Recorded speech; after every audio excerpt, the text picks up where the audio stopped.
Bonjour à tous et bienvenue dans l'épisode numéro 2, le journal intime d'une artisane tricoteuse. Alors je vous avais prévu, si vous avez vu l'épisode 1, sinon je vous invite à le voir, je vous avais dit que je ferais un épisode par semaine. Nous sommes dimanche, nous sommes encore dans la même semaine, donc voilà, ça y est, je vous fais enfin l'épisode. C'est vrai que j'ai eu une semaine assez chargée. Donc, j'ai pas réussi à vous le mettre plus tôt. Donc voilà, on est dimanche, le matin, et me voilà partie pour faire cet deuxième épisode. Alors, dans le premier épisode, je vous avais dit qu'aujourd'hui, je vous parlerai un petit peu des facettes de mon métier, de ce qu'il y a à côté d'être tricoteuse. Donc, vous allez voir, c'est assez mouvementé chez moi. Alors, il y a d'abord toute la partie, on va dire, qui concerne l'entreprise. Voilà, hein, un deux aiguilles, parce que pour être artisane tricoteuse, eh ben, je suis immatriculée à la Chambre des métiers et de l'artisanat de la Gironde, notamment à Bordeaux. Ce qui veut dire que je suis déclarée, hein, on est d'accord jusque-là, et que je paye des charges hein, aussi, hein, parce que c'est un métier. Voilà, artisane tricoteuse, là je vis de ma passion, c'est donc un métier. Je fais pas ça pour mon temps libre ou des choses comme ça. C'est vraiment un métier, donc qui dit métier dit charge d'entreprise et tout un tas d'activités secondaires par rapport au tricot. Donc, je vais pas revenir sur l'épisode 1, je détaillerai peut-être dans un autre épisode mon métier d'artisane tricoteuse, exactement ce que c'est, qu'est-ce que je fais. Je vais pouvoir donner des exemples, développer toute cette partie-là. Aujourd'hui, c'est vraiment les à côté. Voilà, les à côté d'être entreprise individuelle, tout simplement. Alors, la première chose qui me vient là, comme ça, c'est toute la partie administrative. Alors attention, je ne suis pas non plus une multinationale, hein, on va bien être clair. Cependant, il y a quand même une partie administrative. Donc, c'est-à-dire, déjà pour s'immatriculer, hein, il y a des papiers à remplir. Alors, on a beau vous dire, oui, ça prend 2 minutes à faire par Internet. Ouais, ça, c'est la théorie. Moi, quand je me suis immatriculée, je suis à la Chambre des métiers de l'artisanat, je suis allée me faire conseiller. Alors oui, effectivement, j'ai payé.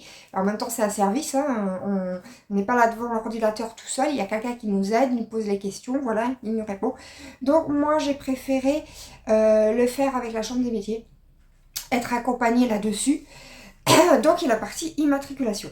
Ça, c'est le papier. Voilà. Seulement, après, il faut aussi se trouver une complémentaire santé, hein, parce qu'on est indépendant, travailleur indépendant, voilà. Il faut se déclarer à l'URSSAF, hein, pour payer tous les mois ses cotisations en rentrant son chiffre d'affaires. Voilà. Et il faut un ou deux, trois trucs supplémentaires, notamment ce qui me vient en administratif, la feuille des impôts, la C, je sais plus trop quoi. C'est-à-dire que comme on paye des impôts aussi sur nos revenus, notre chiffre d'affaires, il y a deux solutions possibles là-dessus. Soit on est en prélèvement libératoire, soit on ne l'est pas. Donc, si j'ai bien compris, le prélèvement libératoire, si je me plante pas, parce que je suis encore capable de me planter dans ce que je vais dire, moi par exemple, c'est ce que j'ai choisi. Admettons, je déclare 1000 € de chiffre d'affaires, et j'ai 1% de ces 1000 € qui vont aux impôts. Ce qui fait que comme j'ai une déclaration d'impôt commune avec mon chéri, mon chiffre d'affaires de mon entreprise annuelle ne rentre pas dans l'impôt commun à tous les deux. Voilà, je vais essayer d'être assez clair. A l'inverse, s'il est non libératoire, hein, encore une fois si je ne me plante pas, ce chiffre d'affaires que vous déclarez, vous ne payez pas les impôts tous les mois, mais il rentre dans la globalité des revenus fiscaux de référence du foyer. Voilà. Donc ça, c'est des choses aussi à savoir. Hein. Donc en fonction si vous payez ou si vous ne payez pas d'impôts, l'un ou l'autre peut être plus avantageux ou pas. Voilà. Donc il y a ça. Il y avait aussi à l'époque, mais ça a changé. On n'était pas à la CPAM, la caisse primaire d'assurance maladie. On devait choisir notre caisse, on va dire, à nous, quelque chose comme ça, voilà. Donc ça a changé maintenant, c'est plus simple, ils sont simplifiés. On est aussi à la CPAM. On est regroupé avec les travailleurs salariés, mais avant ça ne l'était pas. Donc on devait aussi choisir quelle, on va dire, caisse on devait y être.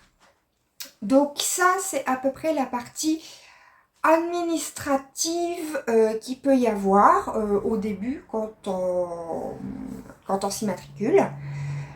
Alors, en fonction des activités, bien évidemment, il peut y en avoir d'autres. Par exemple, si vous êtes... vous faites de la pâtisserie, il vous faut un laboratoire, des choses comme ça. Voilà, il y a des spécificités en plus. Si vous voulez être couturière, je crois qu'il vous faut un diplôme. Alors, c'est peut-être pas forcément obligatoire, mais si vous l'avez, c'est mieux. Voilà, il y a des petites conditions comme ça en fonction des activités. Moi, c'est pas compliqué. Pour être tricoteuse, il n'y a pas de diplôme, il n'y a pas d'école. Donc, je n'avais pas de justificatif ou quoi que ce soit à demander. Sur ce, tous les mois, comme je le disais, il faut déclarer son chiffre d'affaires à l'URSSAF. Et à l'URSSAF, vous avez 3 catégories. La vente, la prestation de service liée à votre activité et autres prestations de service. Et c'est là que on dit les machins, les trucs, dans vos différentes activités rentrent dans ces 3 cases-là. Moi, par exemple, j'utilise les 3 cases-là. La vente, bah, c'est tout ce qui est les créations. Quand je vois une création sur un marché, des choses comme ça. Prestation de service, c'est quand je fais du sur-mesure qui n'est pas, entre guillemets, dans mon catalogue, entre guillemets, hein, parce que je ne peux pas dire que c'est un catalogue, mais une demande spéciale d'abonnés, etc. Et les autres activités, c'est là où je rentre tout ce qui est atelier, cours et animation en EHPAD. Voilà. En fonction de chacune des activités de l'un ou de l'autre, ça peut... vous pouvez avoir d'autres choses qui rentrent dedans, mais moi, en fait, c'est mes trois principales activités. Donc, j'utilise ces 3 cases. Et sur ces 3 cases, vous avez 3 taux différents à chaque fois d'URSSAF dessus.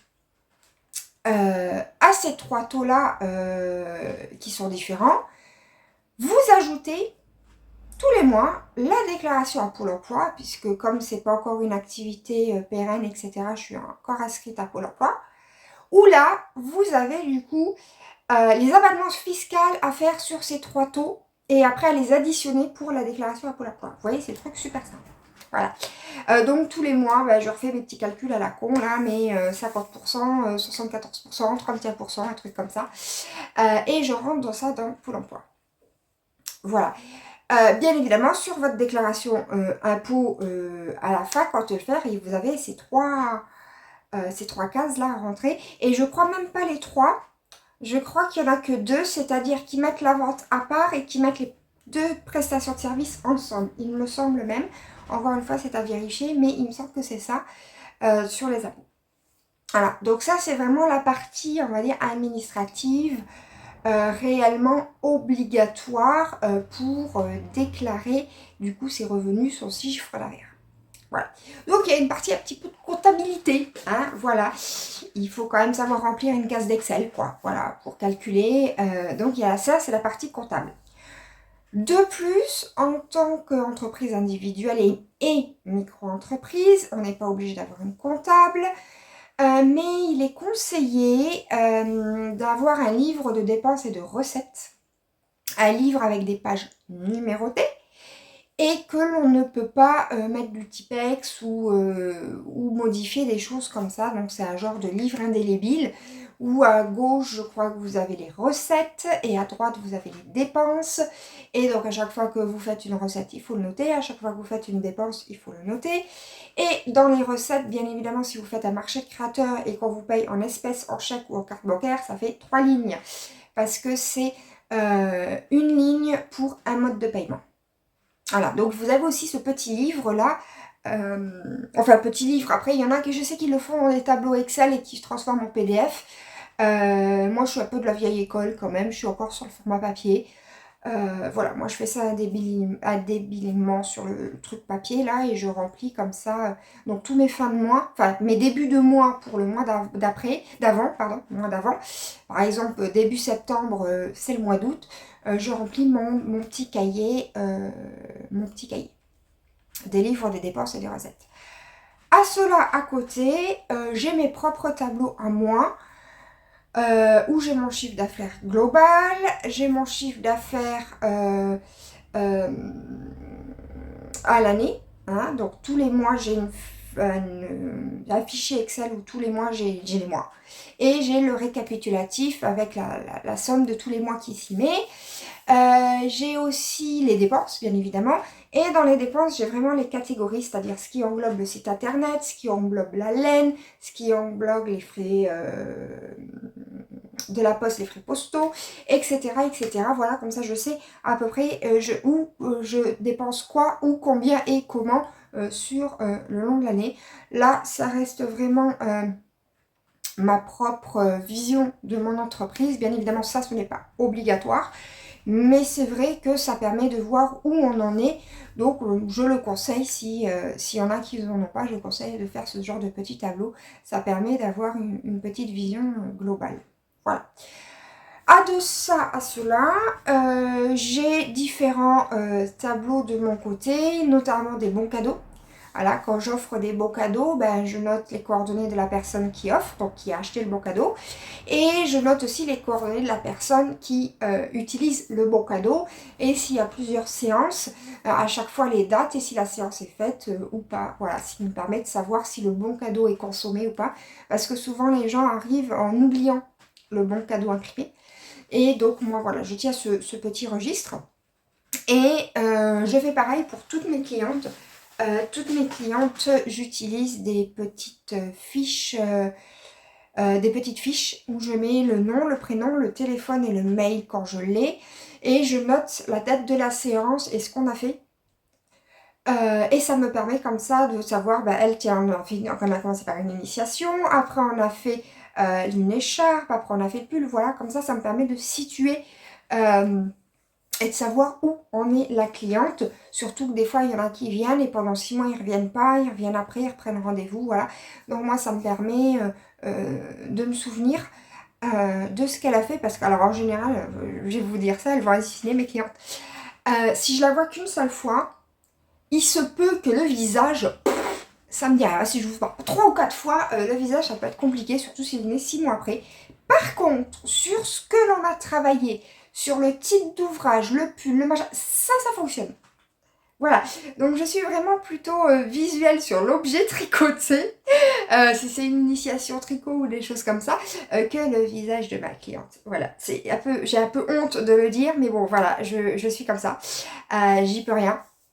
Je me souviens plutôt de l'ouvrage que du visage de la cliente. Voilà. Surtout si elle vient qu'une fois. Voilà, si elle vient 2-3 fois, c'est bon, hein, faut pas exagérer non plus. Mais c'est vrai que pour les premières fois, voilà. Donc j'ai ma petite fiche de chaque cliente, à la date qu'elle est venue, qu'est-ce qu'on a fait, etc. Encore une fois, c'est mon mode de fonctionnement à moi. Mais c'est vrai que si on fait autant de prestations de services comme ça, de cours que je donne, c'est vachement pratique quoi, parce que du coup, t'étais venue, un peu comme je vous allais au coiffeur et qu'elle vous fait des coupes ou des couleurs comme ça, la dernière fois on a fait ça, la dernière fois vous êtes venue là, voilà, un petit peu la même idée on va dire. Voilà, donc même si ça reste mon propre fonctionnement, voilà, si ça peut donner des idées pour certaines. Donc a priori, en administratif, c'est à peu près tout. Vraiment ce que je fais... quand je vais parler de bureau, hein, de choses de bureau. Après, il y a d'autres facettes quand on est une entreprise individuelle. Par exemple, moi, j'ai besoin des photos. Voilà. Alors, comment dire, je ne suis pas douée pour ça. J'ai vraiment du mal à mettre en scène mes objets. J'ai fait une formation photo pour essayer de m'améliorer, pour avancer, voilà, bon, c'est pas encore ça, mais je progresse, Du coup, voilà, il y a toute la partie photo, mise en scène des bonnets, photo avec moi-même. Alors, hein, le truc, c'est d'avoir un trépied, d'être dehors, avoir un trépied, un petit bip bip bip, comme ça, quand vous cliquez, ben, ça fait la photo. Voilà, donc je m'amuse comme ça quand je fais une séance shooting. Je prends un sac avec différentes créations, je vais dehors. Alors, je sais souvent qu'il fasse beau quand même, c'est plus agréable pour voir les couleurs. Et je fais bip bip bip bip bip comme ça tout en bougeant. Et au bout de 100 photos, il y en a peut-être 10 que je garde. Voilà. Mais bon, voilà, c'est ma méthode à faire. C'est difficile pour moi de faire appel à un photographe professionnel parce que bah, c'est quand même assez coûteux sur l'ensemble. Voilà, et ça m'arrivait de le faire quand même. Voilà, ça m'arrivait parce qu'il fallait à un moment donné, moi et les couleurs, c'est très difficile sur un smartphone d'avoir les belles couleurs, surtout que je suis en appartement et je n'ai pas de lumière naturelle. Donc même si mon smartphone est assez performant en photo, je n'ai pas un grand appareil photo, machin et tout. Donc c'est compliqué pour moi. Donc j'ai fait appel à une photographe professionnelle et j'ai une ou deux amies quand j'ai besoin voilà, de petites choses. J'invite à manger à la maison, hein, voilà, en échange d'une petite séance de photo d'1 heure sur des petits trucs. Voilà, c'est ce que je fais parce que bah, idéalement j'aimerais bien être comme vous les voyez là, les mannequins sur les photos, des grands cadres de couleur blanche ou vert et qui te font le truc avec les lumières, les trucs. Oui, bon, bah c'est un vrai studio photo. Non, bah, pas pour l'instant. Voilà, j'aimerais bien, mais pas pour l'instant, c'est pas possible. Donc je fais un petit peu avec les moyens du bord. Alors c'est pour ça que des fois, quand vous parcourez mon site internet ou mes réseaux sociaux, vous avez des différentes photos. Donc les belles, c'est forcément que j'ai fait appeler à du professionnel et les un petit peu moins lumineuses, on va dire, c'est plutôt les miennes. Voilà, je ne suis pas photographe, clairement, c'est un métier. Et je n'ai pas de don pour être photographe. Voilà, ça c'est sûr. Donc je me suis améliorée quand même, voilà, avec la formation que j'ai faite. Voilà, mais ben, le problème c'est que quand je fais une séance photo, j'en ai pour 2 heures à 3 heures. Le temps de trouver l'objet, trouver la mise en scène, où je le mets dans la pièce. Donc là j'ai trouvé parce que dans ma chambre, sur le lit, je me suis fait un fond avec une planche que j'ai recouvert d'autocollant qui fait genre parquet blanc comme ça, voilà. Et j'ai mis dans ma chambre une lumière blanche. Mais alors le truc, je peux vous dire que là j'ai de la lumière du coup, mais blanc. Voilà, pas jaune, pour essayer de faire ressortir.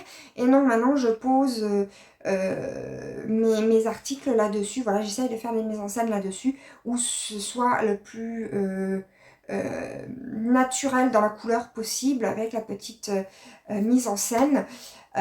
Voilà, donc j'ai réussi voilà, à faire des petites choses, mais ça me prend tout de suite 2 heures à 2 heures et demie, le temps de sortir ma planche, machin, de bien me mettre, la lumière, l'objet, la couleur aussi, parce qu'en fonction des créations, il y a des couleurs que j'arrive mieux à photographier que d'autres, donc ça aussi je fais. Voilà, donc il y a la partie photographe, où je suis clairement pas très douée. Il y a toute la partie du site internet. Alors, je vais d'abord parler du site internet et après je parlerai de la communication parce que pour moi, c'est deux choses un petit peu différentes. Donc, on va d'abord parler du site internet. Donc, le site internet, donc vous avez le lien juste en dessous en commentaire, c'est mon petit bébé à moi.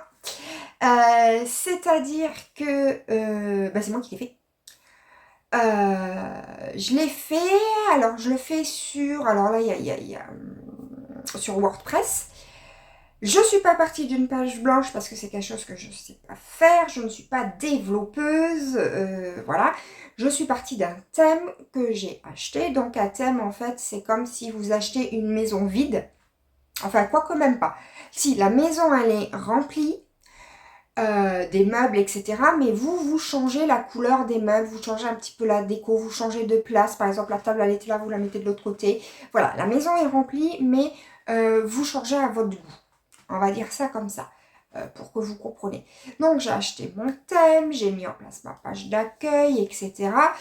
Par contre, tout ce qui est paramètres, c'est moi qui fais. C'est moi qui fais la mise à jour, c'est moi qui fais mon référencement. Je reviendrai dans la partie communication du référencement. Et je gère les commentaires, je gère les commandes, je gère la maintenance du site, tout simplement, les mises à jour, etc. Les bugs. Oui, ça m'est déjà arrivé d'avoir des petits bugs. Donc je gère aussi ça. Et j'ai mis, alors à ma vitesse bien évidemment, mais j'avais mis, parce qu'avant j'étais sur un autre site, une autre plateforme, où j'étais très dépendante de cette plateforme, j'étais pas très bon niveau référencement. J'ai préféré changer pour WordPress. Mais j'ai mis 3 mois, presque complet, à faire ce site, à construire le site avant de le mettre en ligne. Ça m'a pris à peu près 3 mois parce qu'il faut savoir que j'ai toutes les pages à créer, les pages, donc la page d'accueil, la page cours, la page à propos, la page contact, etc. Et de plus, comme c'est un site de vente en ligne, j'ai toute la partie produit, fiches produits à faire. Donc si j'ai 10 modèles de bonnets, ça fait 10 fiches produits. Si j'ai 5 paires de mitaines, c'est 5 fiches produits. En plus des pages bonnets, pages mitaines ou collection été, collection hiver, voilà, etc. Donc moi, ça m'a pris à peu près 3 mois à mon niveau, surtout que c'était mon premier site sur WordPress. Voilà, mais je suis assez fière de mon petit bébé, j'ai de bons retours, c'est-à-dire les gens trouvent que c'est clair. Et puis si vous allez le voir sur ordinateur, attention, seulement et seulement sur ordinateur, vous verrez que votre petite souris là, quand vous passez, ce n'est pas une flèche. Et je vous laisse deviner et mettre en commentaire, à votre avis, qu'est-ce que j'ai fait et qu'est-ce que j'ai mis comme image. Alors, pour vous donner une idée, j'ai dû rentrer dans le code du site internet. Alors, comment vous expliquer ce que c'est le code ? C'est, on va dire, votre maison là. Vous voyez la maison qui était décorée et que moi j'ai juste déplacé des meubles pour mon thème. Et le code, c'est comme si vous commencez à faire les murs et les fondations et le toit. Voilà, c'est vraiment rentrer à la structure même, on va dire, du site internet.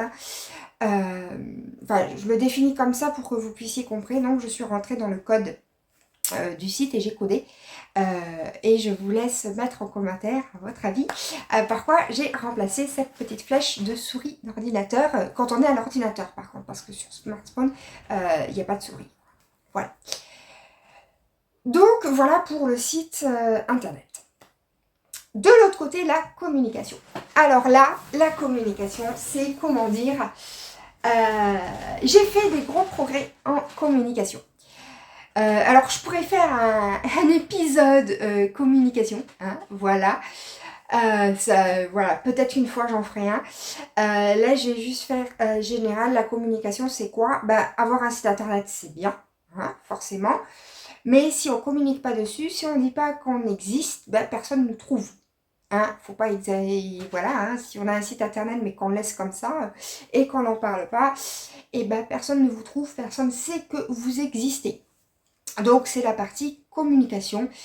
Et là, j'en ai fait. J'en ai fait pas mal. Alors, il y a la grosse partie des réseaux sociaux. Alors, je les gère pas tous. Je les gère pas tous bien. On me dit, non mais de toute façon, il faut te concentrer que sur un seul. Ouais, bon, moi, je sais pas faire. Donc, j'ai YouTube, là où vous me voyez actuellement. Facebook. Instagram. Et attention, sur Instagram, vous voyez le lien que je vous ai mis en commentaire. J'ai 2 comptes Instagram. L'ancien et le nouveau qui débute. Je reviens pas sur le sujet pourquoi un ancien, pourquoi un nouveau. C'est pas la peine, parce que sinon on en apprend des heures. Mais voilà, donc Facebook, Instagram, j'ai Pinterest, voilà, j'ai un petit peu du mal à m'y mettre, et j'ai LinkedIn où j'y suis en tant que moi, Gladys, mais je communique autour de mon entreprise. Donc j'ai à peu près ces 5 réseaux sociaux là, voilà. Donc je gère plus ou moins bien, vous verrez, je suis pas, voilà, parce que par manque de temps, étant donné que je suis petite et toute seule, je n'ai pas de community manager. Voilà, donc il me faudra un community manager. Donc voilà, je suis community manager, voilà, sur ma propre entreprise, du coup en gérant ces 5 réseaux sociaux. Mais ça, c'est, on va dire, le virtuel. Donc le site internet et les réseaux sociaux, c'est le virtuel. Je suis aussi sur les pages jaunes, qui est virtuel. Je suis aussi sur un site de voisins, qui est virtuel. Et je suis dans différents groupes Facebook, encore une fois, virtuels. Donc vous voyez, la communication ne s'arrête pas aux réseaux sociaux. Proprement dit, on va un peu plus loin. Virtuellement, qu'est-ce que j'ai d'autre? Non, c'est à peu près tout. C'est à peu près tout. Après, on va plus appeler ce qui est le print. Donc, c'est tout ce qui est papier en communication. Et alors là, pareil, je me suis amusée. J'ai déjà les cartes de visite. Incontournables, les cartes de visite. Une belle évolution de mes cartes de visite jusqu'à la dernière. Qui me plaît beaucoup mieux d'ailleurs, jusqu'à la dernière. Mais vous voyez, la première, je me dis, mais comment j'ai pu faire ça? Ah oui, quand on n'est pas doué au départ, on n'est pas doué au départ. Voilà. Donc, il y a les cartes de visite en print. J'ai fait une série de flyers. Voilà, flyers que j'ai distribués dans Pessac, sur les marchés de créateurs et choses comme ça. Tout ce qui est affiches. Sur les marchés de créateurs, voilà, quand je fais des affiches, des choses comme ça, ça reste du print. Qu'est-ce que j'aurais fait d'autre? Alors, je crois que moi, c'est tout. C'est tout. Après, il y a aussi le numéro de téléphone. Ça reste de la communication. Voilà, quand je donne mon numéro de téléphone pour me joindre, l'entreprise, etc. Il y a le logo. Le logo qui est important, l'identité visuelle, hein, donc le logo, et mes couleurs. Alors au début, je n'avais pas mes couleurs, pas moyen de trouver ce qu'on appelle un petit peu la charte graphique, ses couleurs et sa typographie. Donc la typographie, c'est le type d'écriture. Voilà. Ça a été dur, hein. C'est seulement l'année dernière que ça a fait tilt et que j'ai mes couleurs. Donc on est sur du rouge, forcément, hein, voilà, mais pas un rouge flashy et pas un rouge trop noir. Je suis un petit peu sur du bordeaux, du gris, avec 2 nuances de gris et du noir. Voilà. Et j'utilise aussi un genre de blanc pour mes visuels sur les réseaux sociaux, pour avoir quelque chose de plus neutre quand j'ai quelque chose un petit peu chargé à mettre ou beaucoup de texte. Voilà, j'ai ça là. Voilà, donc j'ai mon identité visuelle. J'ai ma typographie, donc ma police d'écriture que j'ai achetée sur une plateforme parce que je ne trouvais pas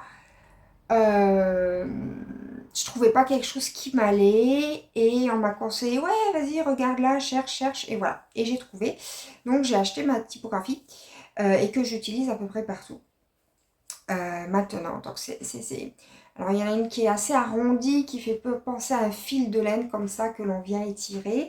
Et il y en a une un petit peu plus droite. Il y en a deux d'ailleurs un petit peu plus droite. Une assez fine, assez entre guillemets haut de gamme, voilà, très pure. Et il y en a une que j'écris partout, qui est libre de droit par contre, celle-ci, hein, et que j'écris mes textes avec. Voilà. Donc ça c'est, on va dire, à peu près sur la partie communication. J'en oublie sûrement, hein, forcément, parce que j'en oublie toujours un petit peu. Mais en tout cas, c'est déjà bien sur tout ce qui est partie communication. Donc voilà, donc vous voyez, gérer une entreprise individuelle. Donc il y a toute la partie administrative, la partie photo, la partie site internet, la partie communication. À cela, qu'est-ce que je peux ajouter? La recherche de clients, donc le commercial. Ben oui, et oui. Quand je vais démarcher les EHPAD, quand je vais démarcher les merceries, les magasins de laine, notamment pour l'annuaire des magasins de laine. Alors là, je galère un peu sur certains, hein, parce que c'est les sièges à Paris qui gèrent ça. Donc je vous avoue que c'est assez compliqué d'avoir le siège au téléphone. Donc voilà, il y a toute la partie commerciale, savoir se vendre. Alors, c'est pas du tout mon truc. Oh là là là là là. C'est, je dirais, même peut-être presque pire que faire mes photos. C'est la partie commerciale. J'ai énormément du mal à me vendre. Ou à vendre mes créations, mais genre en mode vendeur, tu vois, pas en mode passionné. Moi, j'ai la passion tout de suite qui prend le dessus. Donc là, les gens, ils le voient. Hein, si vous me lancez sur le tricot, oula, je peux faire des vidéos qui durent des heures quand on me lance sur le sujet. Donc, la partie commerciale, même si j'ai fait des formations, c'est compliqué. Alors je m'améliore, hein, forcément, j'ai réussi au fil des années à prendre un peu plus confiance en moi. Quand je parle à quelqu'un, je suis plus sûre de moi, je n'hésite plus, je fais pas des attendez, je réfléchis. Non, voilà, ça devient de plus en plus naturel. Mais je n'arrive pas à forcer à la vente. Voilà, c'est quelque chose que je ne peux pas faire. J'ai une conscience. Voilà. On me dit, mais il faudrait que je fasse un peu plus. Oui, ben non, ben j'y arrive pas. Voilà, donc il y a toute cette partie commerciale sur les marchés créateurs, les marchés de Noël, aller des marchés à gauche, à droite, les écoles et tout. C'est mieux, il y a de l'amélioration, mais c'est pas encore. Ça gagne pas à tous les coups, quoi. Voilà. Donc il y a la partie commerciale. Ah oui, sur le site internet, j'ai oublié, il y a la partie, alors comment on pourrait appeler ça? Texte, rédaction, fiche produit, blablatage. Hein, on va dire voilà. Le blabla en texte sur le site internet. C'est un métier, normalement. Hein, voilà, un métier. De bien mettre les mots, bien mettre les formes, bien décrire son produit. Voilà, c'est un métier. J'ai du mieux, mais je préfère faire les vidéos. Je préfère largement faire une vidéo que du blabla. Parce que c'est pas mon truc. En plus, je fais des fautes d'orthographe. J'ai beau faire 3 correcteurs différents. Maman, elle a beau passer derrière. Oui, je l'avoue. Maman, des fois, passe derrière. Je suis pas douée pour l'orthographe. Hein. Pas du tout. En plus, je suis dyslexique, donc je vous dis pas l'avorcement des lettres, les et, les u, les a, les ou. Oh là là, c'est compliqué. Donc, il y a toute cette partie aussi qu'on peut rentrer dans la communication à cheval avec le site internet qui est de la rédaction. Voilà, rédiger. Voilà, c'est pas mon truc, mais c'est encore une autre facette, un autre métier qu'il faudrait ajouter. Si vous prenez par exemple des grandes marques, dans tout, hein, n'importe quoi, vêtements, alimentation, n'importe quoi, quand elles ont un site internet, vous avez le gars qui vous fait le site internet, vous avez le gars qui vous fait les photos, qui vous fait le blabla, hein, ce que je suis en train de dire. Là, voilà, vous avez à chaque fois un métier différent. Et encore une fois, on me dit, ouais, mais Gladys, tu devrais déléguer. Oui, ok, je suis d'accord, je veux bien déléguer, je veux bien donner ça à ça. En plus, je connais quelques personnes, je peux donner ça à ça. Je dis, mais pour déléguer, il faut payer. Et quand on est tout seul et quand on a du mal un petit peu à percer et à avancer, ben on peut pas payer. Voilà, tout simplement. Alors, mais donne ça, viens, vas-y, trouve-toi quelqu'un. Ouais, oui, d'accord, tu trouves quelqu'un qui fait les factures, une comptable. Hein. Oui, mais tout ça, ça coûte. Hein, on est d'accord, on travaille pas pour rien. Ben voilà. Donc, je ne peux pas déléguer pour le moment. J'aimerais bien, mais ce n'est tout simplement pas possible. Donc, je fais tout moi-même. Quel autre métier, partie de métier? Oh, j'en ai déjà dit pas mal quand même. Je réfléchis encore un petit peu de ce que je fais au quotidien. Ah oui, du coup, ce que je fais au quotidien en journée type. Alors, déjà, au départ, je devais être à 100% dans le tricot, donc vivre de ça. Seulement pour diverses raisons X et Y et des petites erreurs que j'ai faites au départ, je n'arrive pas pour le moment à me sortir un salaire. Même un petit salaire, hein, pour l'instant, c'est pas d'actualité. Donc j'ai dû revenir dans le salariat, on va dire, et prendre un emploi les matins. Donc déjà, tous mes matins, 8h, 13h, ils sont bloqués. Je ne suis pas pour mon entreprise. Premièrement. Donc ma journée type, c'est ça, sauf le samedi, dimanche, mais du lundi au vendredi, tous les matins les prises. Les après-midi, alors c'est là que moi, c'est très varié. J'ai bien évidemment mes ateliers tricot crochet à mon local ou à domicile. Là par exemple, les mercredis après-midi, je vais faire des cours de tricot chez une petite fille. Voilà, donc je me déplace aussi à domicile pour les cours de tricot. Donc il y a une partie, voilà, j'en ai 2 ou 3 dans la semaine, d'ateliers tricot, crochet pour apprendre, se perfectionner, initier, etc. J'ai aussi une partie où je donne des cours avec, on peut pas vraiment dire une plateforme, mais comment dire, c'est pas vraiment une plateforme, mais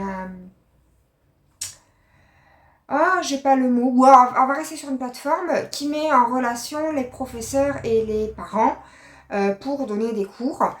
Et donc je donne des cours de physique-chimie parce que pour ceux qui ne le savent pas, j'ai un parcours scientifique derrière moi.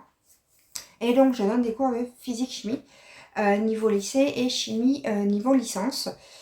Donc voilà, j'ai 2-3 rendez-vous dans la semaine, donc plutôt les après-midi ou les soirs, qui concernent cette activité-là.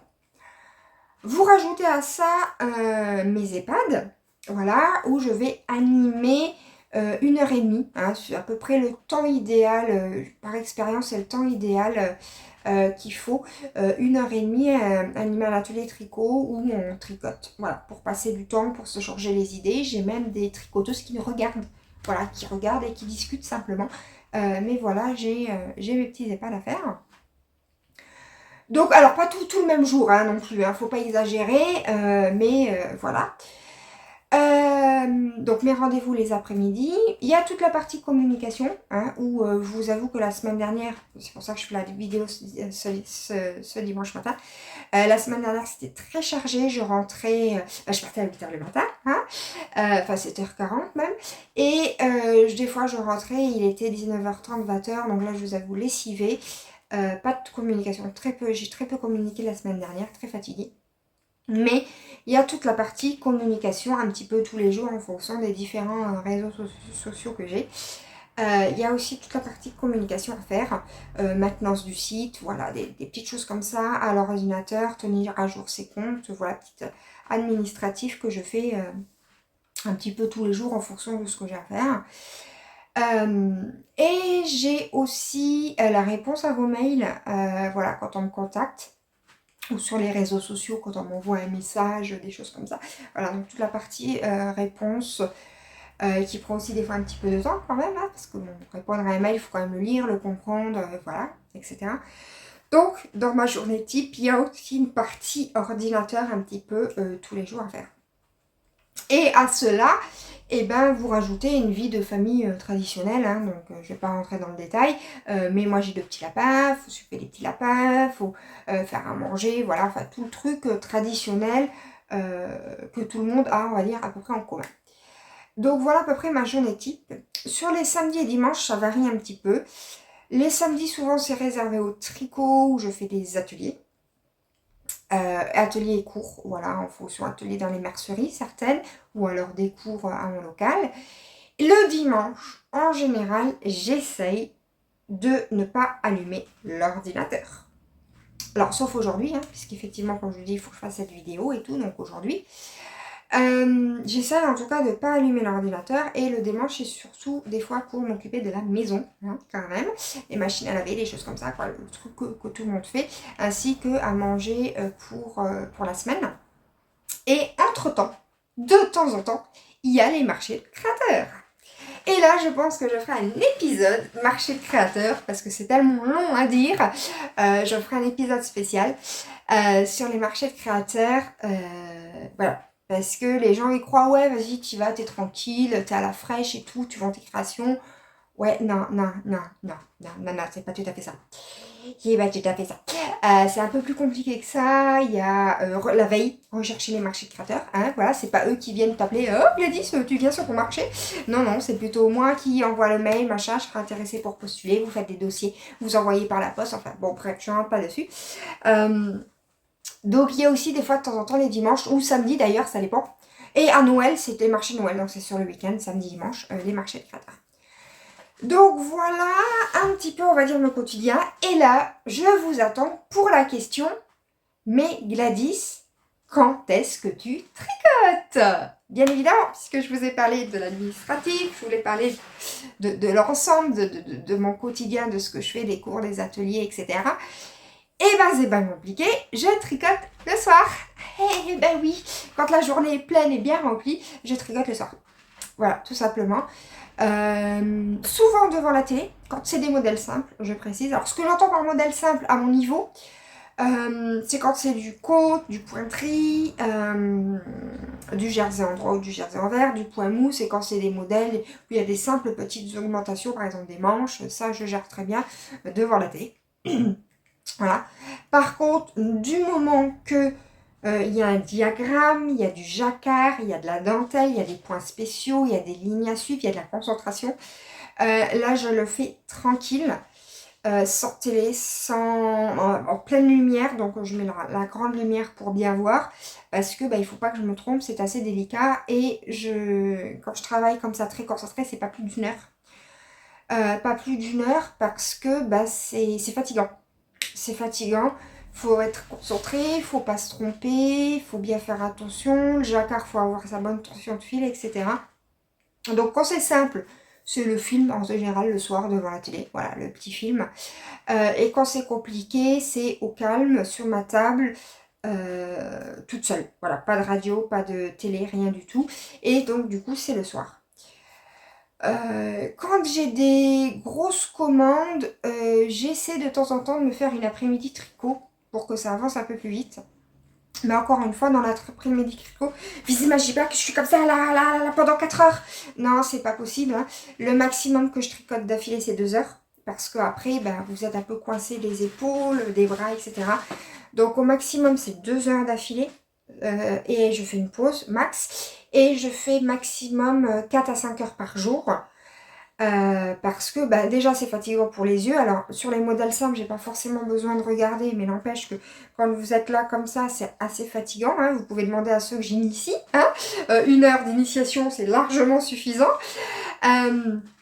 Donc du coup, voilà, plutôt le soir, quand j'ai un peu de retard ou que j'ai des grosses pièces à faire, c'est maximum 4 à 5 heures. Et dans ces cas-là, je jauge entre le début d'après-midi, enfin voilà, je fais plusieurs coupures dans l'après-midi pour essayer d'avancer et de tricoter. Voilà. Donc voilà, maintenant que vous savez à quel moment je tricote. Je tricote aussi sur les marchés de créateurs. Parce que quand on attend le client, ou quand il y a très très peu de monde, je me mets debout, parce que j'aime bien, et je marche pour passer le temps, et je tricote. Alors des modèles simples, là parce que je marche, hein, forcément. Donc souvent j'ai mes pelotes dans mes poches, et puis je tricote tout en marchant, voilà, pour aussi un petit peu passer le temps des fois sur les marchés de créateurs quand il y a des périodes creuses.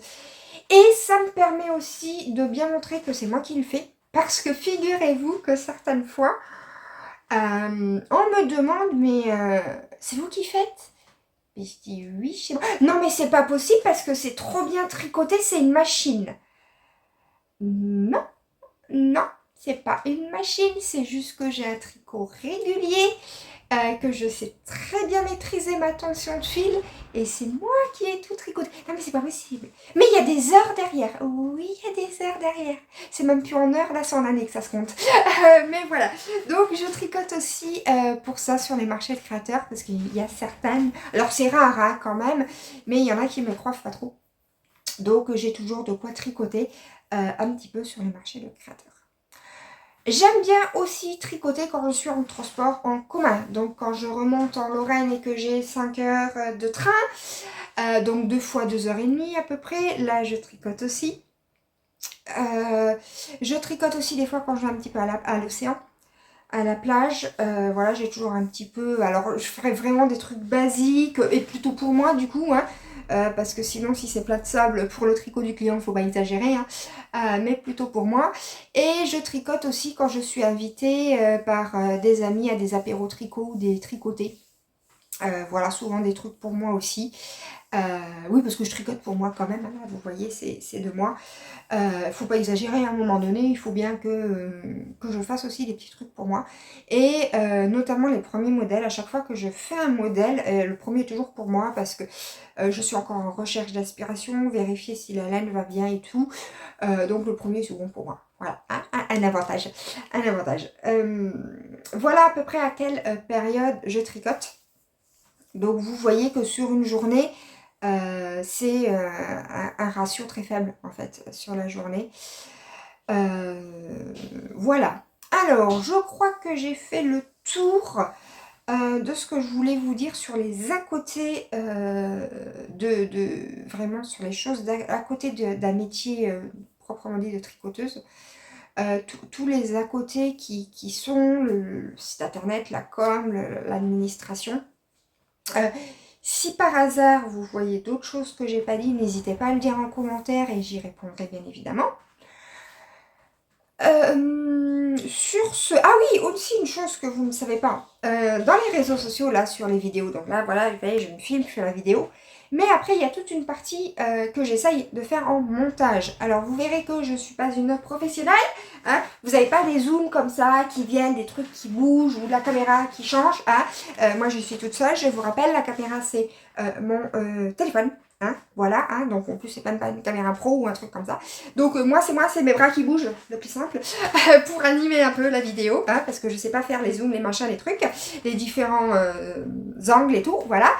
Et je vais essayer de mettre une petite musique avant, une petite musique après, avec une petite image avant, une petite image après, et ça prend des heures, des heures. Alors autant là, vous voyez, on a à peu près 45 minutes de vidéo, c'est une chose, mais je vais mettre le double du temps à la mettre en ligne, voilà, hein.